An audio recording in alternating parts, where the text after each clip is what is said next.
laf ederiz Gagavuzca. Ev kuşları: buğra, korkan;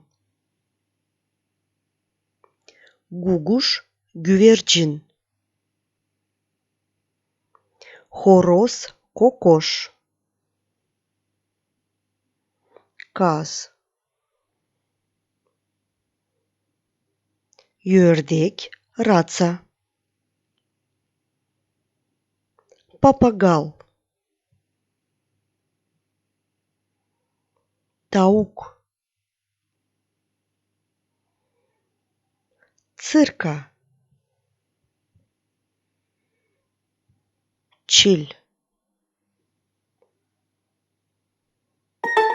Sağolunuz, hadi bizimle